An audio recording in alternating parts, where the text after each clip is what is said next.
BRS आणि BJD उपराष्ट्रपती निवडणुकीपासून अलिप्त राहणार। शिरोमणी अकाली दलही निवडणुकीपासून दूर राहणार आहे। पंजाबमधील पूरस्थितीत केंद्रानं साथ न दिल्यानं शिरोमणी अकाली दलानं हा निर्णय घेतलाय। हरसिमरत कौर या शिरोमणी अकाली दलाच्या एकमेव खासदार आहेत। मतदान न करणाऱ्या खासदारांची संख्या आता 12 वर पोहोचली। बातमी आपण पाहतोय, आज उपराष्ट्रपती पदाच्या निवडणूक पार पडणार आहे आणि त्यामध्ये बीआरएस आणि बीजेडी उपराष्ट्रपती पदाच्या निवडणुकीपासून दूर राहणार असल्याची आताची बातमी समोर येते।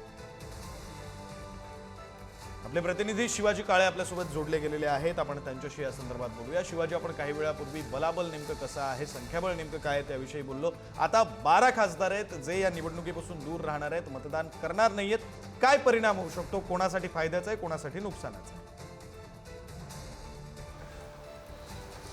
खरं तर हा एक नंबर गेम आहे। या नंबरमध्ये जे तटस्थ राहणार आहे त्यापैकी बऱ्यापैकी अधिक खासदार जे आहेत ते इंडिया आघाडीच्या विचाराचे होते, त्यामुळं एक प्रकारे हा इंडिया आघाडीला मोठा झटका म्हणावा लागेल।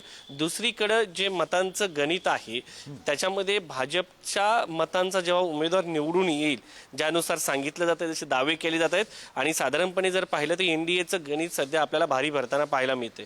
त्यामध्ये जर आपण पाहिलं तर साधारण 12 खासदार जे आहेत जे तटस्थ राहण्याची शक्यता आहे आणि जशी माहिती मिळत आहे बीजेडी असो, बीआरएस असो आणि आता हरसिमरत कौर या देखील या ठिकाणी आपण जर पाहिलं तर तटस्थ राहणार आहेत, कारण पंजाबमध्ये मोठ्या प्रमाणात पूर आला आहे आणि त्यांचं म्हणणं आहे की पंजाबमध्ये जेव्हा देशावरती संकट येतं तर पंजाब धावून येतो आणि अशा परिस्थितीमध्ये आमच्याकडे कोणी आलेलं आहे, त्यामुळे त्यांनी तटस्थ राहण्याचा निर्णय घेतलेला आहे। एक सांकेतिक भाषा वापरली आहे। मात्र हा जो 12 नंबर आहे, हा 12 नंबर कोणत्याही बाजूला गेला असता तर मतांचं मूल्य जे आहे ते अधिक प्रमाणात वाढलं असतं।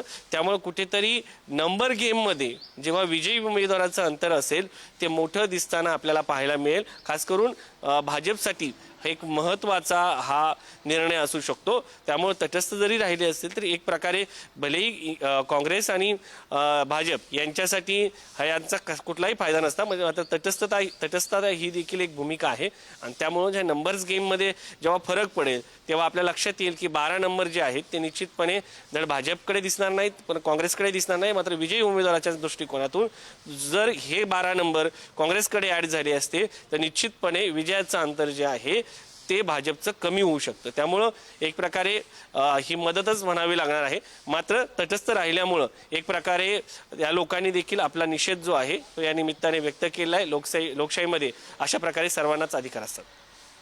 बरं शिवाजी, जोडलेलेच राहा, आणखी सुद्धा बातम्यांसंदर्भात तुमच्याशी बोलायचंच आहे।